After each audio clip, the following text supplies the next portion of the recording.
It is day 64, weighed in at 91 kilograms. I'm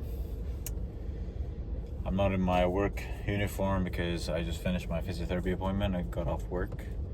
The progress is not looking that great. I mean, I might be progressing, but it's very negligible. I have no idea.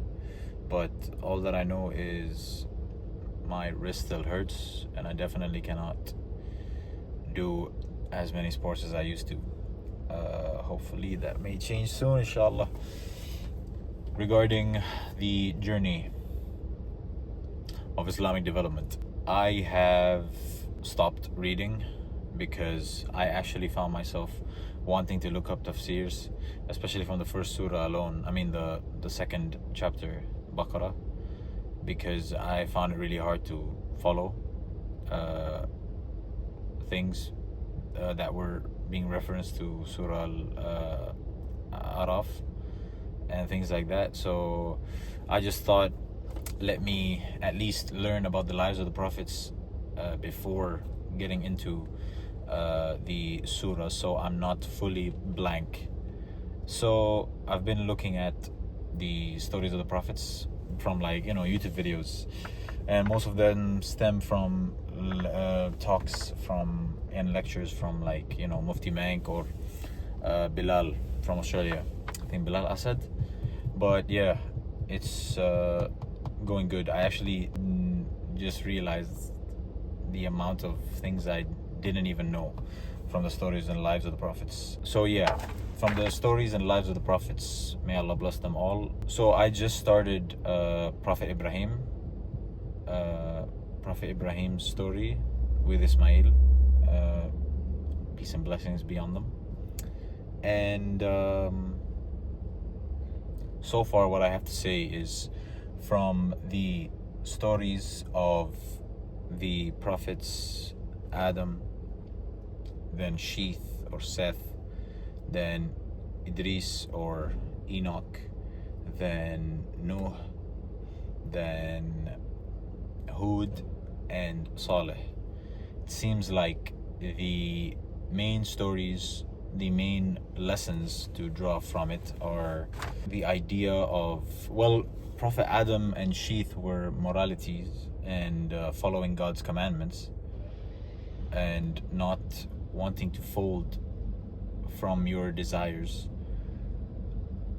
and also arrogance, I guess. Those are the big things. But the thing that I was thinking about, which I wanted to mention and talk about, was the idea of Shirk in all of the stories, which was afterwards up to Ibrahim, which was obviously including Ibrahim as well. So yeah, with especially with Hud, Noah and Saleh, it's crazy how the people, Iblis worked in patient and mysterious ways to lure people into worshipping statues or rocks or idols or whatever. And it's interesting how it started off as a simple thing, and using the story of Hud, where it was interesting how it was Hud, where the people where only believers survived, and then Iblis gave an idea to make statues of good believers from Noah's lineage or group or nation, and then the generations after, he thought to tell the people to prostrate to the statues, and it sounded good.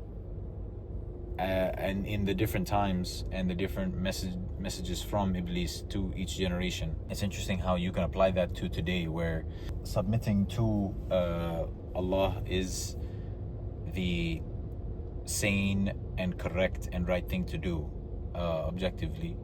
And then an idea of thinking, let's just make dua to the dead people or our relatives, or ask them to also make dua for us because they're closer to Allah because they are no longer living in this life and they're a step closer to the akhirah, or wanting to ask, people who are not living, anyone for that matter, which may be the Prophet, or which may be the Imam Ali. You may have reasons to do that, okay, but from what I know is that you should definitely just be asking directly to Allah.